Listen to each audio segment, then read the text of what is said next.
All right, so now it is time for the Remember quiz.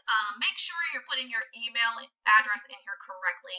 I know when I'm giving feedback to some of my kids, I'm getting a email sent to me saying error because you put the email address in incorrectly, and then I can't go back in and change that to get your feedback to you. So make sure you're putting in your email address correctly. Double check yourself. All right. Number 1, what is the tone or speaker's attitude in the poem's first 2 lines? So I'm going to read it to you, and I want you to think about, well, what is their tone? What is their attitude like? Remember the sky that you were born under. Know each of the stars' stories. Does it sound like she is grateful, informative, playful, or sorry? Number 2. The poet says, remember, you are all people. What does she mean by this? Why did she point this out to us? Did she do it because you have different moods sometimes? You and all humans share a common bond? You will go through all stages of life, children, teen, and adults? Or you have the same personality as everyone else? There's a couple of those I think we can eliminate right away. Number 3. The word dance in the last stanza most nearly means.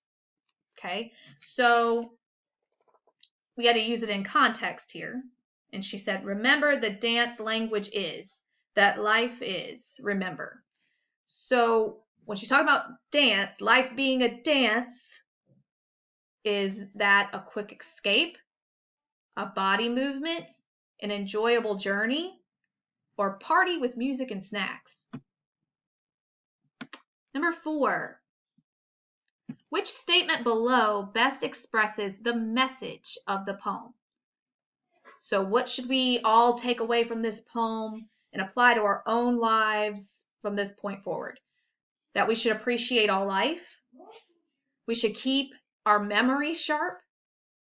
We should all be the same. Or we should take better care of the environment. Number 5. Read the 7th stanza of the poem. Explain what you think an alive poem is. So just remember, count on down these stanzas. It should be the one that starts with remember the plants, trees, and animal life. All right, I'll go ahead and read that one to you. Remember the plants, trees, animal life, who all have their tribes, their families, their histories too. Talk to them. Listen to them. They are alive poems. So calling animals and plants alive poems, calling them a poem is really a metaphor because they're not. What is she trying to say here by saying that they're obviously alive, but calling them a poem? Number 6.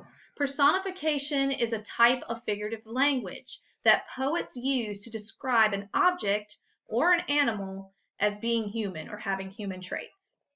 For example, the moon is a she in this poem. That is one I pointed out on the read aloud from stanza 2. What are 2 more examples of personification in this poem? So you could go back to the read aloud and play through it and get the personification examples that I give you in the poem, or you could just reread it now and find some examples of where objects, things are given traits that people have.